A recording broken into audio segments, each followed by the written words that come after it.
जय जगन्नाथ सांग मैंने आज महाशिवरात्रि आस बुली जा बाबा चंदनेश्वर मंदिर।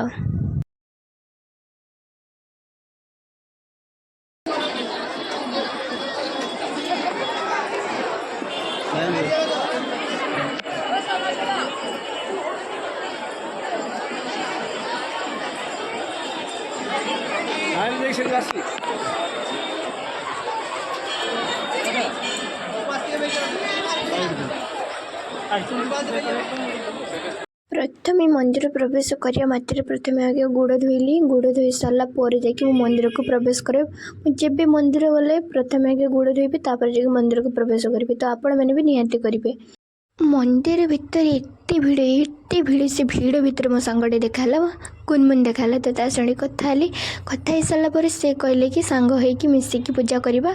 तो बसीगलु पूजा पूजा सरला सांग होइकी गलु दीप जलाइवाई। तो आपण मैंने भी महाशिवरात्रि दीप जलांती। तो मु भी गली दीप जलैली दिन में दीप जलैदेली। तो दीप जलला तो आपण मानी भी दीप जलैली गोटे। तो आपण मैंने मत सपोर्ट करेंगे, फुल सपोर्ट करेंगे, सब्सक्राइब करेंगे, लाइक करेंगे, कमेंट करेंगे, शेयर करेंगे।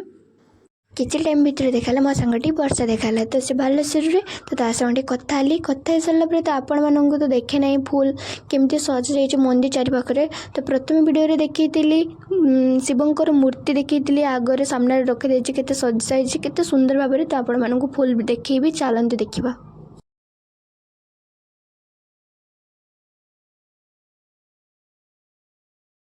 हाय सांग मैंने तो आपण मैंने महाशिवरात्रि दीप जलांतु। तो देखा आग ब्लॉग रे टाटा।